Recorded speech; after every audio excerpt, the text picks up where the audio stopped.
So ఈ season మీ favourite contestant అంటే Tanuja. Okay, and me favourite contestant Suman Shetty. Okay, so ఆయన బాగా జెన్యూన్ గా కనిపిస్తారు. అవును, చాలా అమాయకత్వంతో ఆయన మొహంలో కనిపిస్తుంది. ఎక్కడ కుళ్ళు కుతంత్రాలు అట్లాంటివి ఉంటాడు. అట్లాంటి మనిషి గెలవాలని నా కోరిక. అండ్ భాషా గారు, అంటే మీ సీజన్ లో ఉన్నప్పుడు మీరంటే మీ కొడుకు పుట్టారు, సో అప్పుడు మీరు వెళ్ళిపోవాల్సి వచ్చింది. మణికంఠ ఉండలేకపోయాడు, తనే ఇంకా సెల్ఫ్ నామినేట్ అయిపోయాడు, ఎవిక్ట్ అయిపోయాడు.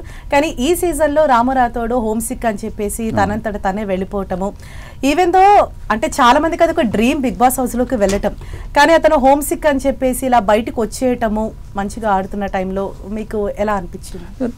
ఇట్ హ్యాపెన్స్ బిగ్ బాస్ లో ఆల్ ద టైమ్, మనకి వేరే ఏమీ ఉండదు. అందుకనే ఈ బాండింగ్లు అవన్నీ కూడా ఎందుకు జరుగుతాయంటే, సో ఒకవేళ ఏదో ఒక యావ పెట్టుకోవాలి మనం, ఒక మంచి ఫ్రెండ్ ఉండాలి, లేకపోతే ఏదో ఒకటి ఉండాలి.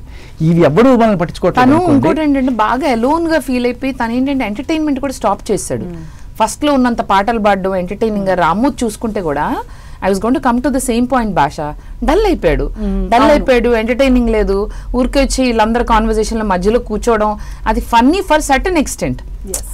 ఒకసారి ఎప్పుడో మధ్యలో కూర్చున్నప్పుడు కూడా అతన్ని చిరాకు పడి ఏదో పంపించేశారు. రాము రాథోడ్ మీద కొంచెం చులకన భావంతో చూసిన తనూజను డిస్కషన్ చేస్తుంటే సీరియస్ గా తను వచ్చి మధ్యలో కూర్చున్నప్పుడు మనం వెళ్ళి యాక్చువల్లీ ఆ బ్యాక్గ్రౌండ్ ఇలా అన్ని కాన్వర్సేషన్ లో రాము వచ్చి మధ్యలో అర్థమైంది తెలీదు నాకు. సార్ అదే అన్నారు అప్పుడు, ఇట్లా అన్నాను కానీ కంటెంట్ అంతా చూస్తే తిని ఇలాగే చేస్తాడు. ఏ రాము నువ్వు ఫీల్ అయ్యంటే అస్సలు లేదు సార్, నాకు అలవాటు ఇలా మధ్యలో వెళ్ళడం అని.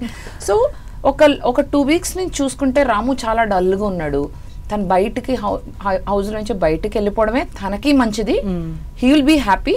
అండ్ బిగ్ బాస్ అనే హౌస్ లో మనం ఏంటంటే it's a chance, but that doesn't mean మనకి ఇష్టం లేకపోయినా బలవంతంగా ఉండమని వాళ్ళు అనరు. ఉండలేనప్పుడు అదే that's where these bonds coming.